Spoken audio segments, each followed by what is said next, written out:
Terus niki kalau terangaken nggih masalah salat imaduddin. Kula niku lami sangat di pikiran niki dan ini pasti benar. Sing darani salat iku nglakoni salat. Ya sing darani salat iki nglakoni nopo? Salat. Terus kula mulai takbir ngantos salam niku jenenge nopo? Salat. Kemudian kita ini hidup di dunia nyata. Misalnya kena ramangan itu ora iso salat. Gua awak lemes iku ngadeg kaya ra iso apa meneh napa? Salat. Sehingga ada wasail wong kon mangan ben kuat salat. Kemudian ada wasail lagi, misalnya gini ini pengono tenan. Nabi Ibrahim itu nabi yang luar biasa. Beliau Khalilur Rahman. Dia tahu kalau fisik manusia itu kalau tidak makan itu tidak bisa salat. Sehingga beliau itu ngerayu pangeran, ya Allah Rabbana liyuqimus shalah faj'al afidatam minan nasi tahwi ilaihim warzuqhum minas samarat. Gusti tiang-tiang Mekah utai pecinta Mekah atau siapa saja yang Islam niku paringi kelar mangan. Ben nak kelar mangan niku ben kelar salat. Sehingga para ulama juga mengkiaskan, misalnya begini. Kalau kita tidak punya otoritas politik, maka sholat dilarang. Sehingga kita juga menjaga otoritas politik supaya sholat itu tidak dilarang. Caranya gimana? Misalnya gini, saya ini buruh di pabrik milik Cina yang non-muslim. Gara-gara saya buruh dilarang apa? Sholat, karena mengganggu jam kerja. Kalau saya mampu bikin koalisi buruh menuntut hak sholat, saya harus melakukan itu. Karena itu cara saya untuk mendirikan sholat.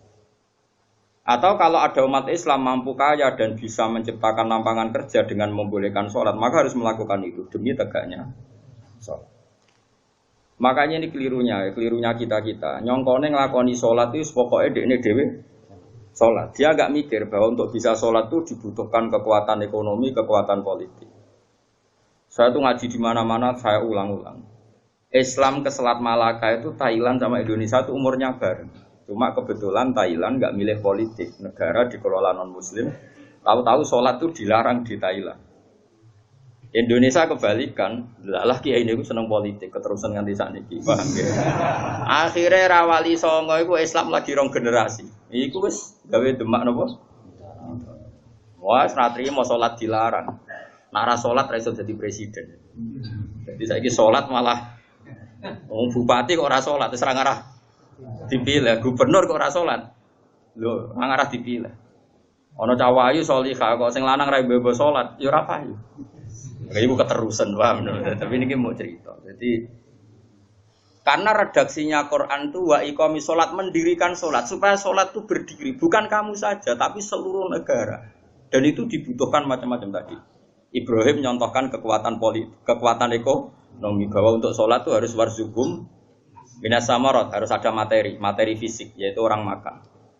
Terus di ayat umum Nabi Muhammad dicontohno ciri utama agama wis menang ku Muhammad wala yumakkinanna lahum dinahumul ladzir tadallahum wala yubaddilannahum min ba'di khaufihim amna. Ciri utama kemenangan Islam Muhammad, nak orang melaksanakan Islam itu sudah ada ketakutan. Disebut wala yumakkinanna dinahumul ladzir tadallah. Jadi kira-kira perasaan kula ada satu negara yang lama sekali ada Islamnya, kemudian sholat di situ takut, sama negara yang sholat tidak takut. Cara alamat untuk futuhe pangeran yang milih negara yang sholat itu udah tak takut. Mergo Allah ngendikan wala yumakkinanna lahum dinahumul ladzir tadallah. Allah bikin tamkin itu kemampuan melakukan ibadah secara netral, secara kuat. Terus wala yubaddilannahum min ba'di khaufihim amna, dan mereka melakukan ibadah itu merasa aman, tidak merasa takut. Kayak dulu sahabat sholat itu sembunyi-sembunyi. Ba'da Fathi Mekah, sholat terang. Ini penting kalau ingat no. Jadi sing sufi goblok ya ben mari, ben gelem rontok politik. Sing politik yo mari, sholat itu ranggo tebar pesona. Jadi sepodo mari ini, terus yang waras ketok ya ujub ben nanti pikiran. Ya pokoknya iki ngomong ilmu ngono ae napa, ora usah ujub-ujuban, pokoknya ngomong apa? Ilmu. Ora usah terus rasa suci dhewe yo ora. Wong rom yo lagi tak kandhani iki wae.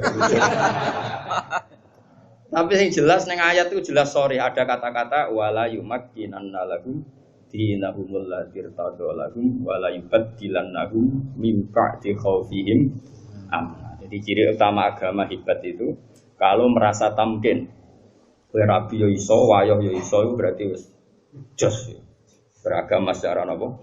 Benar. Paham ya? Tapi nak wani ya pokoknya sementing itu wani. Lho kalau di kanca bojone loro telu iku langsung legal kabeh didaftarno langsung legal kabeh. Kondang tenan. Rabi langsung wakeh didaftarno ya langsung legal kabeh. Ya hebat tenan.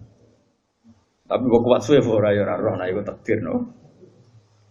Tapi ini penting kula aturno nggih. Kula niku kan maca tarikh niku kathah. Maca tarikh niku kathah.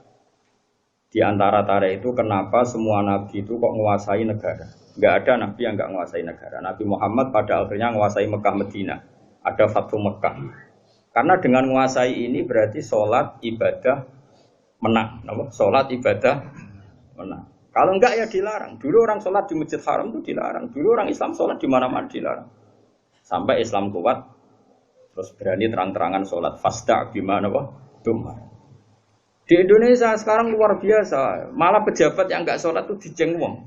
Sekira-kira malah radadi. Golek bojoe wong ra sholat saiki kangenan. Musibet.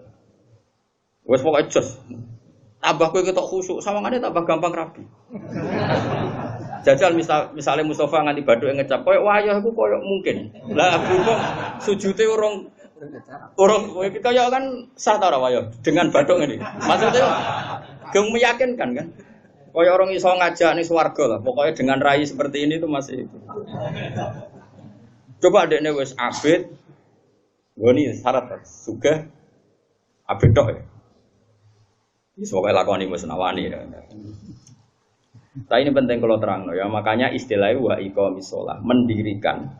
Jadi sholat itu berdiri. Terus kedua kata Imam Haromen, sholat itu harus fi amakina mukhtalifatin, di tempat yang beda-beda, sing ma'rufah, sing dikenal.